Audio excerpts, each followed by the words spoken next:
Charging circuit. इसमें जो हम बोर्ड यूज़ करने वाले हैं उसका पार्ट नंबर है बोर्ड का LA9104P। तो सबसे पहले आप स्कीमेटिक डाउनलोड कहाँ से करेंगे? तो आपको टेलीग्राम में भी मिल जाएगा लगभग स्कीमेटिक। आपको बहुत सारी वेबसाइट है जहाँ से फ्री में मिल सकता है, फ्री ऑफ कॉस्ट मिलेगा। तो मैं जो रखता हूँ अपने रैंकिंग 1 पे वो होता है मेरा सोआ लैपटॉप। सोआ लैपटॉप यहाँ पे आपको मैक्सिमम मैक्सिमम से मैक्सिमम फ्री ऑफ कॉस्ट मिल जाता है। वीनाफिक्स वो पैड है, यहाँ पे आपको फ्री में मिल जाता है। तो आप यहाँ पे जाइए, LA9104P टाइप कीजिए, एंटर कीजिए। आपको यहाँ पे इसका बायोस अगर बोर्ड व्यू लेवल है तो बोर्ड व्यू लगभग चीज़ें आपको मिल जाएंगी। यहाँ पे देख सकते हैं बायोस वगैरह मिल रहे हैं। यहाँ पे स्कीमेटिक लिखा है, आप स्कीमेटिक डाउनलोड कर लीजिए। LQV77 है, उस पर भी आपको मिल जाता है बट उतना ज़्यादा नहीं। हैस मैनुअल पे भी मिल जाता है। तो ये हो गया डाउनलोड, ओपन कीजिए।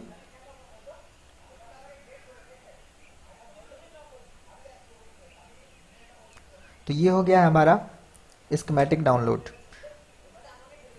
तो यहाँ पे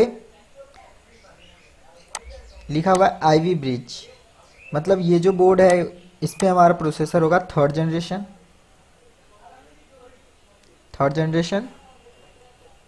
तो हम देखेंगे विन सेक्शन।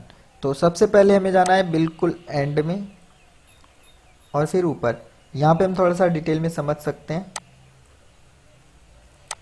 यहाँ पे साफ साफ दिखाया गया है जब आप अडेप्टर लगाएंगे तो 19 वोल्ट क्या होगा, यहाँ से यहाँ की ओर जाएगा और यहाँ से पूरे बोर्ड को चला जाएगा। बट यहाँ पे एरो मार्क देख सकते हैं, दोनों साइड से एरो मार्क है। क्यों है? क्योंकि यहाँ पे क्या होता है कि जब आपका बैटरी अडेप्टर लगा होता है और बैटरी 100 से कम होता है, डिस्चार्ज होता है, थोड़ी सी भी बैटरी अगर डिस्चार्ज है तो वो चार्जिंग मोड में रहेगा। जब चार्जिंग मोड अनेबल रहेगा तो यहाँ पे क्या होगा, 19 वोल्ट आएगा चार्जिंग सर्किट को और वो रेगुलेट होके 12 वोल्ट लगभग बैटरी का जो भी वोल्टेज है उसमें लगभग 1.2 वोल्ट के आसपास एक्स्ट्रा बन के बैटरी को चार्ज करेगा। तो इसलिए यहाँ पे एरो मार्क दोनों साइड होता है। और जब हमारा अडेप्टर नहीं होगा तो बैटरी डिस्चार्जिंग मोड में रहेगा तो बैटरी का वोल्टेज यूज होगा, इसीलिए यहाँ पे एरो मार्क बोथ साइड है। तो हमें इस सेक्शन को समझना है। इस सेक्शन में 3 सर्किट होता है आपका। एक होता है आपका विन सेक्शन, एक होता है आपका चार्जिंग और एक होता है आपका ये डिस्चार्जिंग। तो वन बाय वन ऊपर जाइए, आपको इधर ही कहीं पे मिल जाएगा। स्टेप डाउन यहाँ पे है तो इसके ऊपर ही हमें मिल जाएगा। ये मिल गया आपको विन सेक्शन। यहाँ पे देख सकते हैं आप पावर चार्जर लिखा हुआ है। तो सबसे पहले हम देखते हैं डिस्चार्जिंग सर्किट को। डिस्चार्जिंग सर्किट किस तरह से वर्क करेगा इस बोर्ड में। तो सबसे पहले हमें देखना है बैटरी। ये है आपका बैटरी का पॉजिटिव। और इससे पहले मेन पॉइंट हम कब चेक करेंगे इस डिस्चार्जिंग मॉसफेट को, कब चेक करेंगे, कब हमें ज़रूरत पड़ती है डिस्चार्जिंग मॉसफेट चेक करने की। आपको मैक्सिमम केस में इसे जो चेक करना है, मैक्सिमम जो फॉल्ट आता है वो आता है आपका जैसे बैटरी लगा हुआ है तो आपका लैपटॉप वर्किंग है, आप अडेप्टर लगाते हैं डायरेक्ट शटडाउन हो जाता है। तो मैक्सिमम फॉल्ट यहीं से होता है। आपका बैटरी लगा है, अडेप्टर दोनों एक साथ अगर प्रेजेंट है तो लैपटॉप शटडाउन हो जाएगा। ऐसा इस मॉसफेट के शॉर्ट होने से या फिर इस मॉसफेट का जो गेट है इसके वर्किंग में कुछ प्रॉब्लम आने में, है ना। तो इस वजह से आपको यहाँ पे प्रॉब्लम देखने को मिल जाता है।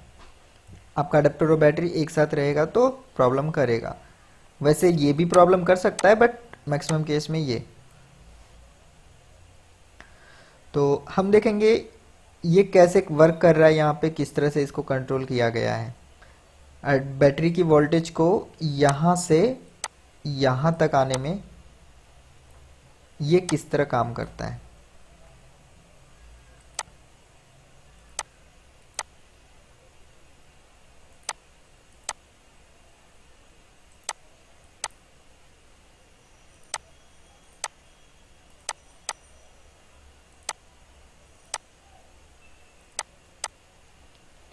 तो सबसे पहले हम चलते हैं बैटरी पे। ये आपका बैटरी, यहाँ पे होता है आपका लगभग 12 वोल्ट, 11 पॉइंट समथिंग 12 वोल्ट। अभी ये 12 वोल्ट आगे जा रहा है और यहाँ पे है, यहाँ पे आपका 12 वोल्ट प्रेजेंट है।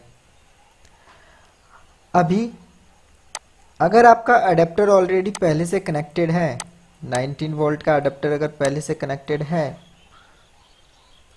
यहाँ पे आएगा, यहाँ पे भी आएगा 19 वोल्ट, यहाँ पे भी आएगा। अब ये कौन सा मॉसफेट है आपका, एन चैनल या पी चैनल? ये मॉसफेट है आपका पी चैनल, मॉसफेट है पी चैनल। पी चैनल कैसे है, इसके जो डायोड का एरो मार्क है, डायोड जो है उसका जो एरो मार्क है वो कहाँ है आपका, सोर्स के साइड, और इसका जो पॉजिटिव है वो कहाँ है आपका, ड्रेन के साइड। तो ड्रेन के साइड अगर पॉजिटिव है तो पी चैनल, नेगेटिव है तो एन चैनल। इसके बाद पी चैनल मॉसफेट है। अब एक पी चैनल मॉसफेट का वर्किंग कंडीशन क्या होता है, वर्किंग प्रिंसिपल क्या है इसका, हम एक नया पेज ले लेते हैं, इसको यहीं पे हम समझ लेते हैं, नया पेज लेने में टाइम हो जाएगा ज़्यादा। तो यहाँ पे क्या होता है, अगर आपका यहाँ सोर्स पे जो भी इनपुट है, सोर्स पे जो भी इनपुट है, अगर आपको आउटपुट में वो अगर आउटपुट में भी चाहिए तो गेट पे आपको जितना आपका इनपुट है 19 वोल्ट है, तो 19 से लगभग 4-5 वोल्ट कम होना चाहिए, 4-5 वोल्ट क्या होना चाहिए, कम। अगर ऐसा है 19 में 4-5 वोल्ट कम है तो आपको ये पूरा का पूरा वोल्टेज क्या हो जाएगा, यहाँ पे आ जाएगा। अब इससे कम आप 0 ले लो, है ना। 4-5 वोल्ट कहने का मतलब 17-15 से कुछ भी कम, 16-15 से कुछ भी कम वोल्टेज अगर गेट पे है तो ये मॉसफेट क्या करेगा, सारा का सारा वोल्टेज पास कर देगा।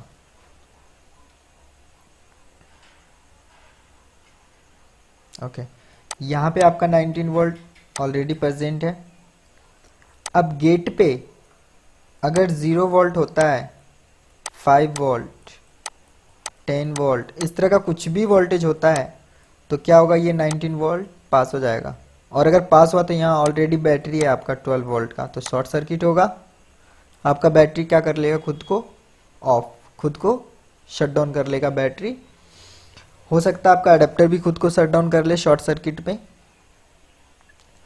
तो इस कंडीशन में क्या होगा, आपका लैपटॉप चलते चलते बंद हो जाएगा, चलते चलते बंद हो जाएगा, क्योंकि आपका यहाँ पे 19 वोल्ट ऑलरेडी प्रेजेंट था, आपने बैटरी लगाया, 12 वोल्ट आया तो शट डाउन, या फिर 12 वोल्ट आपका बैटरी पहले से था, आपने अडेप्टर लगाया, शॉर्ट सर्किट है यहाँ पे, फिर आपका लैपटॉप शट डाउन। तो इस कंडीशन में क्या करें, सबसे पहले आपको चेक करना है, बैटरी हटा के रख दीजिए, आप बैटरी हटा के रख दीजिए, आप अडेप्टर लगाइए। यहाँ पे 19 वोल्ट आ चुका है। ओके, आपको बोर्ड भी खोलना नहीं है, बोर्ड भी निकालना नहीं है। अगर ऐसा प्रॉब्लम है तो आप अडेप्टर लगाइए और डायरेक्ट चले जाइए आप अपने बैटरी के पॉजिटिव पिन पे, पॉजिटिव पे चेक करके देखिए क्या वहाँ पे भी 19 वोल्ट है। अगर वहाँ पे भी 19 वोल्ट है तो 75% से ज़्यादा चांसेस हैं कि आपका ये मॉसफेट शॉर्ट हो चुका है, ये मॉसफेट शॉर्ट है, या फिर इसका गेट जो है, गेट प्रॉपर तरीके से वर्क नहीं कर रहा है, या तो गेट का प्रॉब्लम है या फिर ये शॉर्ट हो चुका है। मतलब कहने का है कहीं ना कहीं डिस्चार्जिंग मॉसफेट में प्रॉब्लम है। आप इजी है, अडेप्टर कनेक्ट कीजिए, बैटरी रिमूव ऑलरेडी आपने किया हुआ है, बैटरी के पॉजिटिव पे चेक कर लीजिए, अगर वहाँ पे 1-2 इस तरह का वोल्टेज है तो ठीक है, अगर वहाँ पे 19 वोल्ट परसेंट है मतलब प्रॉब्लम है। अब हमें यहाँ पे अगर प्रॉब्लम है तो क्या सोल्यूशन दे, कहाँ चेक करें, क्या चेक करें, है ना। तो आप अडेप्टर लगाइए, बोर्ड को बाहर निकालिए, यहाँ पे आप चेक करेंगे 19 वोल्ट आपको मिलेगा सोर्स पे, ड्रेन पे आपको 0 मिलना चाहिए था, बट यहाँ पे भी क्या है 19। अब आप अगर एक मॉसफेट को फॉलो करेंगे, अगर एक मॉसफेट के प्रॉपर्टीज को फॉलो करेंगे और ये सॉरी पी चैनल है, तो इसके गेट का क्या कंडीशन होना चाहिए, हमें यहाँ पे तो 0 वोल्ट चाहिए ना, यहाँ पे कोई वोल्टेज नहीं चाहिए, हमें क्या करना पड़ेगा, मॉसफेट को ऑफ। और अगर मॉसफेट को कट ऑफ करना है तो गेट पे क्या देना पड़ेगा हमें, 19। ये जो वोल्टेज है इसी वोल्टेज को हम क्यों ना यहाँ पे दे दें।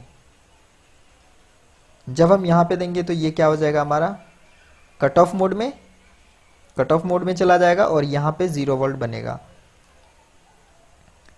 शॉर्टिंग है या नहीं है वो आप इसी तरीके से चेक कर लोगे ऑलरेडी। पहले आप बीप रेंज पे चेक करेंगे, यहाँ से यहाँ चेक कर लेंगे। अगर शॉर्ट है तो इसको रिमूव कर देना है, चेंज कर देना है, रिप्लेस कर देना है। अगर प्रॉब्लम नहीं है फिर आप गेट को चेक करने जाएंगे। तो आपने गेट पे चेक किया, गेट पे 0 वोल्ट है, यहाँ पे 19 वोल्ट है और ये यहाँ पे भी 19 वोल्ट है, गेट पे बिल्कुल 0 वोल्ट है। अब आपको चेक क्या करना है, यहीं पे देखिए विन, यहाँ पे क्या है विन। जैसे ही आप अडेप्टर लगाते हैं, आप जैसे ही अडेप्टर कनेक्ट करते हैं तो अडेप्टर का वोल्टेज इस CLR पे आने से पहले ही डिस्चार्जिंग मॉसफेट पे आ चुका होता है।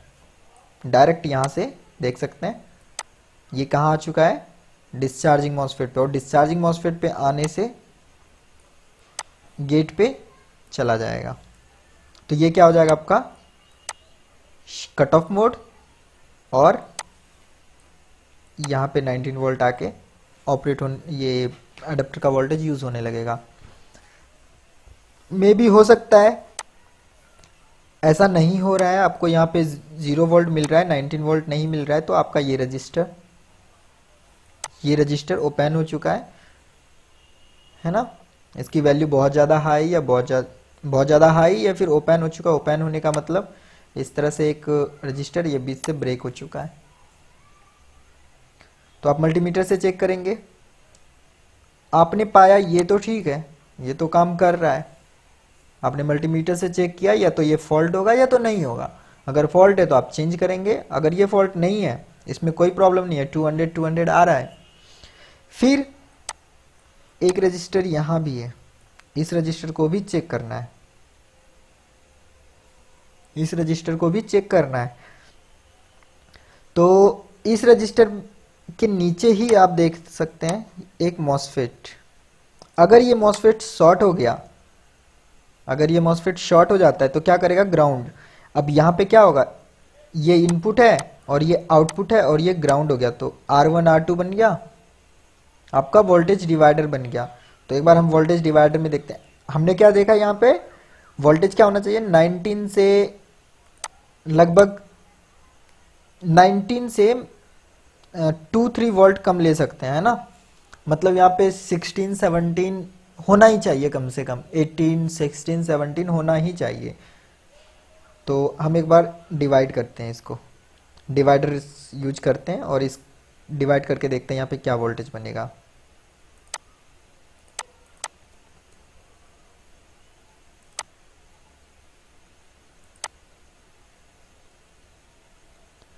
तो इनपुट है आपका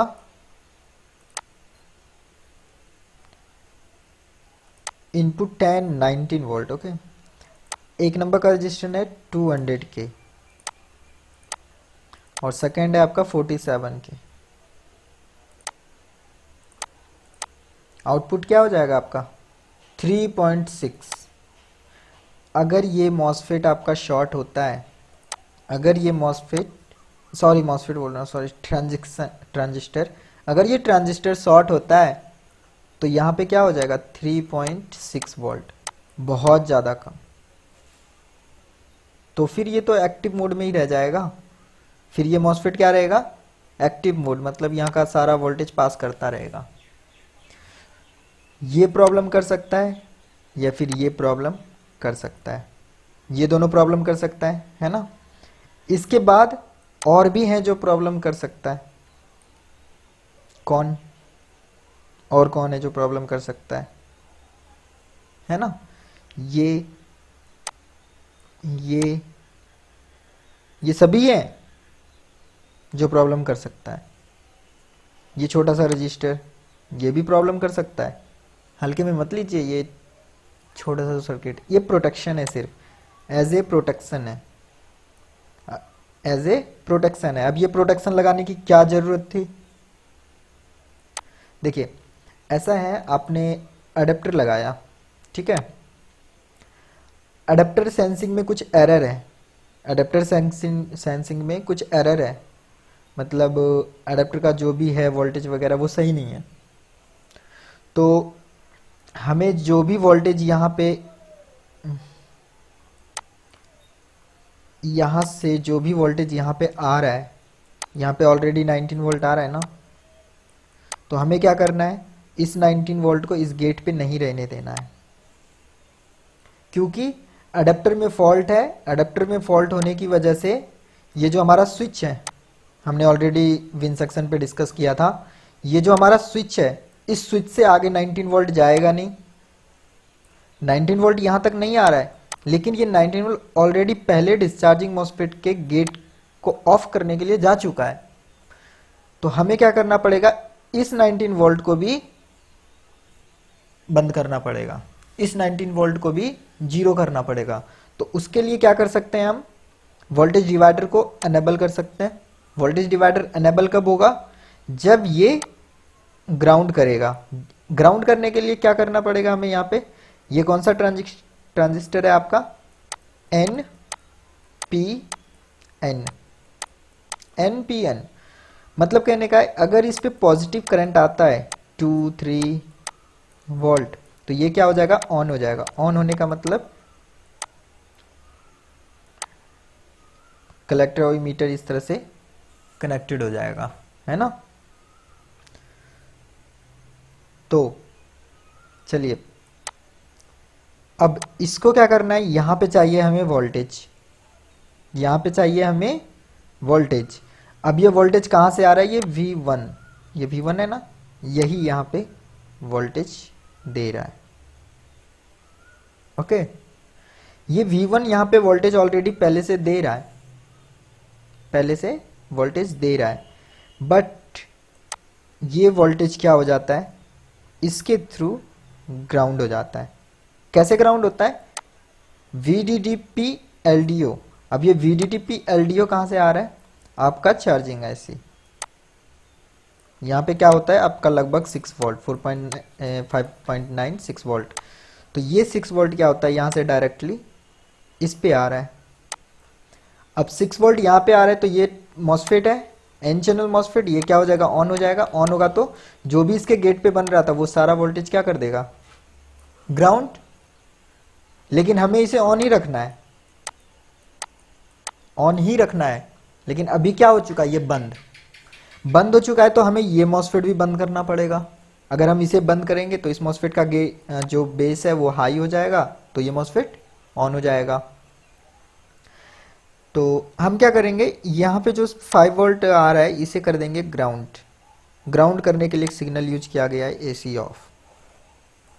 AC ऑफ आएगा, जैसे ही AC ऑफ आएगा ये क्या हो जाएगा, ऑन। यहाँ का सारा वोल्टेज ग्राउंड, तो ये हो जाएगा 0 वोल्ट, और ये 0 वोल्ट होगा तो ये हो जाएगा हमारा ऑफ। जब ये ऑफ होगा तो यहाँ पे जो भी वोल्टेज है वो प्रॉपर बनेगा, और हमारा ये ऑन रहेगा, और यहाँ पे लगभग वही 3 वोल्ट के आसपास रहेगा, 3.6 वोल्ट। तो इस कंडीशन में ये क्या रहेगा, आपका प्रॉपर तरीके से ऑन, एक्टिव मोड में। तो ये क्या करेगा, 12 वोल्ट को पास करता रहेगा, 12 वोल्ट को पास करता रहेगा। अब यहाँ पे क्वेश्चन आता है कि ज़रूरत क्या था यहाँ पे, इसको कम करने का क्या ज़रूरत है, जब हमारा ये तो ये तो एक डायोड की तरह वर्क करता ही रहेगा। इस तरह से यहाँ पे 12 वोल्ट है, तो इसके गेट से कोई मतलब नहीं है, ये 12 वोल्ट पास हो जाएगा। लेकिन आप याद रखिए, एक जो डायोड होता है, नॉर्मल डायोड, अगर आप यहाँ पे अगर आप 5 वोल्ट देते हैं तो ये लगभग 0.7 वोल्ट ड्रॉप कर देता है, आपको आउटपुट में ओनली 5.3 के आसपास ही मिलता है, 5.3 वोल्ट के आसपास ही मिलता है।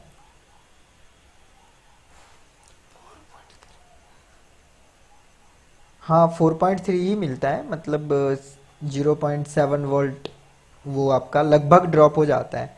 लेकिन हमें क्या चाहिए, अगर यहाँ पे 12 है तो यहाँ पे भी 12, तो हम क्या करेंगे, इसके गेट को एनेबल करके रखेंगे। एनेबल करने के लिए पी चैनल का क्या काम है, गेट पे होना चाहिए लो वोल्टेज। ओके, तो इस तरह से कुछ आपका वर्क करता है।